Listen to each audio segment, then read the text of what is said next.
Yo, you're in tune to Yardpreetv. It's Stephen Witter, aka Hellshire Boss. I don't know, Baba, same way. But they're up on the corner, I got to talk about some things. You know, things I'm playing up on the beach and some other something. Just tune in. Yardpreetv. Mad thing.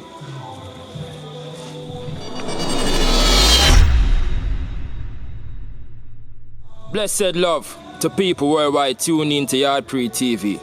Today we are here with a special guest.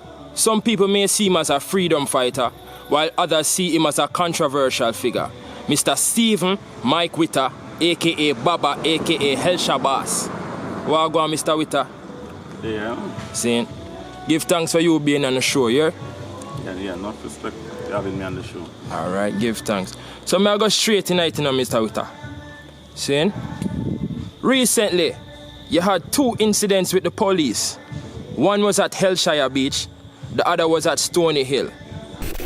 If you know we're good for you, turn these dirty thinking jeep, drive them either in the sea, or not drive them go about in the business, or not call the army and tell them, say, miss, my name's Stephen Mike Witter, and me there are hell shop on the beach, and no boy can't take me for this until me ready to go home. How did the incident with the police at Hellshire Beach started?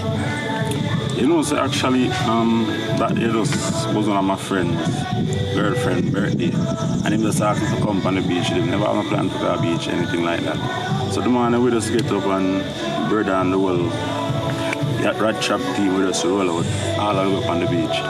When I reach from the beach, reach over Hellshire, people at the gate are colic money for go in. Hellshire's supposed to be a public beach. Yeah. Private beach, you say somebody who know what they say then call it. Yeah. So what they start them say, from Karuna them start collect money from anybody that come in and know bike cannot go, but they all buy it on free bikes. So now we don't depend on that. Free Hellshire, free beach from me know myself. Yeah. So we just push through the gate and my friend them ride in and drive in. Them say them go call police. So I call the police and we're there all the vibes. So while they run there and start all the vibes and by with reach so I look, I see the police vehicle drive in. So as them drive in, I give them a chance. Just start talk to them.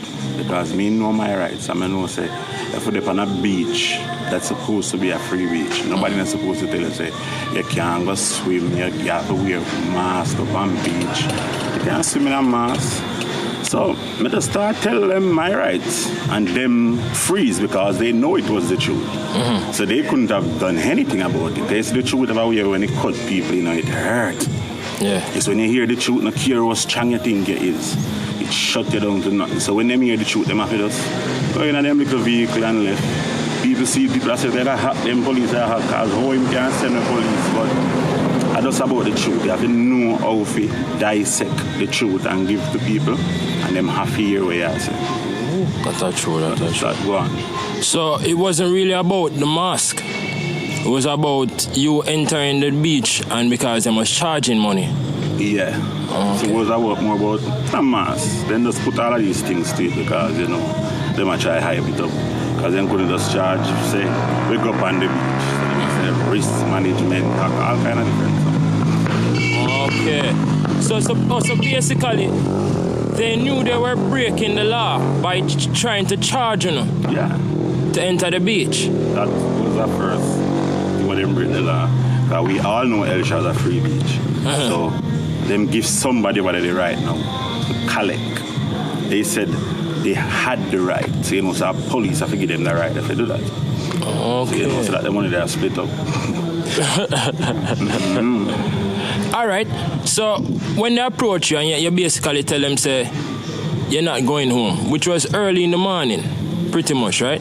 Yeah, probably like between 10, 11, so. Yeah. You know, not them time in there. Alright, so after they left, nothing happened that day? No, while we was there, actually right after them left, a superintendent came, like one of the khaki suit, one of them came, drive up on the beach, like him really, and then go and tell him, like him really come to see himself, so him drive up, park him, look him, hear the music up, him look, and the van him look, and him go back in and drive up. So him drive up. I think come talk to him, but when him see really hear him leave, so we never have a reason to talk to him. Then after that, some 2 Jeep a soldier come. Soldier? Yeah. 2 Jeep. Anybody over there shall they can tell. 2 jeep of soldier come. When the soldier them driving, them walk come right around this. As them reach around there, like right away, the girl with their birthday with them was about to leave.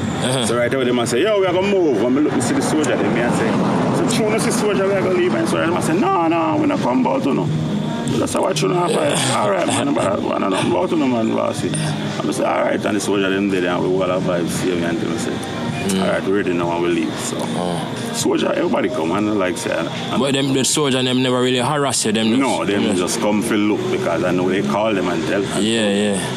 So, all right, fast forward now to Stony Hill. Sir, excuse, sir, excuse, sir. Hey, I want to subdue him. Subdue him. Yeah, so how, is that incident related to the Hellshire Beach incident in any way, shape or form? Yeah, that was the reason why they came for me. Oh, so they came looking for you that day? Yeah, they came to my house, right here where I live. They came to my house. It was a big controversy. They came to my house, and I wasn't here. I was on the road with one of my friends, and my wife was here, so they took her. While they were here, I was talking to them on the phone and said, I can't come to the station by tomorrow. If you know I'm to come right now, they say, no, we have to take your wife until you come. Like, so basically, them are a hostage. Yeah, because they think you won't come. Me tell them, say, I will come, because I'm not break the law. They say, I'm frightened to come to, you know. So, them say, no, they're going to take her, so them leave with her. So I said, come now, me start drive towards Stony Hill. And they tell me the Hillview Avenue. That right on half a cheetah, so I start drive towards Stony Hill now. So me meet them right at Stony Hill. So them got the station at Stony Hill, and then I go carry go Constant Spring. So when you see that video, I come out and stop the Jeep. I reach right at Stony Hill Square as them come out off Stony Hill Road to turn down to go down to Constant Spring. So I meet them right there. So I just said the whole other commotion they go on.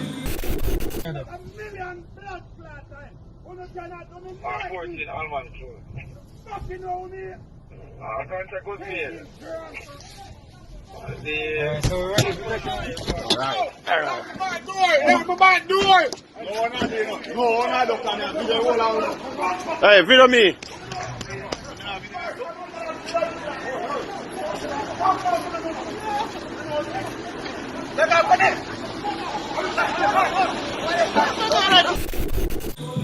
So it wasn't because police then they find me and I fight me for Gagro. I was willing to go to them, but them determined so they have to take my wife until I show up. So that caused the whole. Oh, that's it. So okay. So I never have that. And me, I don't have a problem where my wife have to do with this. I'm not afraid of police. So not like me, I go hide if police say they want me. I go straight in. I know every right that I have. I know every word that I say. You know where you can charge me for, what you're not supposed to charge me for. I know everything. So not like me, I hide from the police or hide from the law. Enough of these judges and lawyers don't even know the rights of the people. Because they break them every day.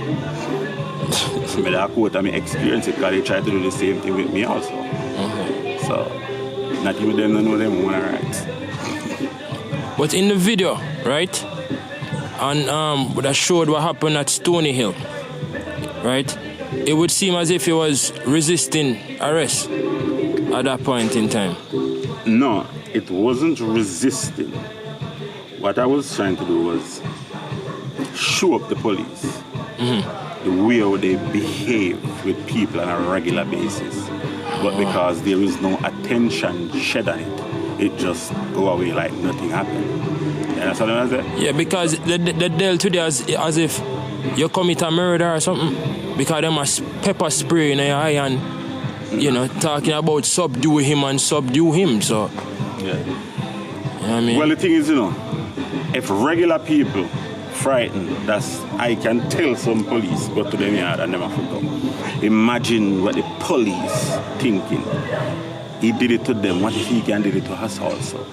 So you know them are gonna come serious and like them big and bad and I say, alright, I figure go conquer. You understand what I mean? Yeah. So them come with every intention so we have to arrest him to them no matter what. Even if we have to kill him to arrest him. So that's why then they have to react the way in which they react. Because they don't know the amount of law they break that. I did not touch one policeman, never walk towards them. I'm going to stop them jeep and then start walk to the vehicle where them have my woman, say them going to lock her up until I come. So I was walking towards that vehicle. That's when they attacked me from behind. Them supposed to stand them ground. If you think I'm somebody that is dangerous, and then you say, all right, then you are afraid of dying, so you have to have a mask. Well, you're just going to attack somebody that you see have a no mask, and you're going to say, charge them for not having a no mask. So now you come attack them. You should stand your ground and try to tell the person, lay on the ground, or you know the law, how law is supposed to work. They just attacked me right away. They was the one harassing me. Because natural instinct, you not going to see 10 men with gun just up in your face and you just, after you're not baby, you're going to stand up for your right if you're a real man. Yeah. If your woman was there and you are defending your woman and she's a man, come here just melt, you know, look like only go wimp, you have to stand up for your right. True, especially for your lady. Yeah. All right, many people would say, you know, maybe the reason why you were confident to behave or react the way you reacted to the police officers at the time was because of maybe of a high status in society. You know what I mean? Because not enough people that say, if it was a youth from the ghetto certain ways, and him try open up his mouth and talk, then would have beat him, probably shoot him per spot. Yeah. Is it? Yeah. So, but it's not status or anything, you know. But status wouldn't be a trick because status shouldn't be able to do that. Law is law, regardless whether your status or your creed or where you come from. Anything a law is supposed to be law to everybody. So if because of a man of status you are going to frighten as a police officer, that means that you want brute force some people, but some people you will give a blind because they might look like they have a certain status or speak like they have a certain status. So I'm just a great psychologist. You don't know that. People don't come from the worst part of the ghetto. It's why I'm just a psychologist. That's true. People can't come from ghetto and go to school too, you know. So. That's true, but many people in power don't see it that way. They don't look at it that way, you know. But all they do to rude people is use psychology. So why is it illegal to use it against them? Answer that. They would have answered that still, you know. People they can't answer that question. Because what psychology? But only people in have sense can't see the psychology. But they know the psychology, and they know that everybody with absence know the psychology. Yeah. So that's why a man like me would be threat to them.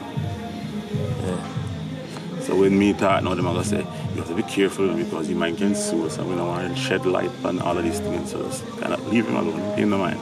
He was one of the mad ones, them. Then if people leave you alone when you're mad, why wouldn't you want to be mad? That's true. So what are your thoughts on how you know, what are your thoughts on how the government is handling the pandemic in Jamaica at this moment, pertaining to the wearing of masks and the early curfew and all of these things? Well, I can answer that question by starting say, correction, not a pandemic, it's a pandemic. Okay. And every government on the face of this earth right now know that this is a plan because they are all working together. So everywhere you watch the news, it's the same story everywhere in the world. Keep repeating itself. The same cycle with them leave us under, and the same cycle them try to use calm control. Every week at the same cycle of the news. People dying, but everybody that is real people, walking, talking, breathing, living, you're not seeing nobody around you dying. But if you watch the news, thousands and thousands of people dying. And I'm like so puzzled by how the people them feed into this stupidity. Like, when since a people control how you die or when you die or how you die, I thought there was a higher being that they all taught us about. We control who live from who die.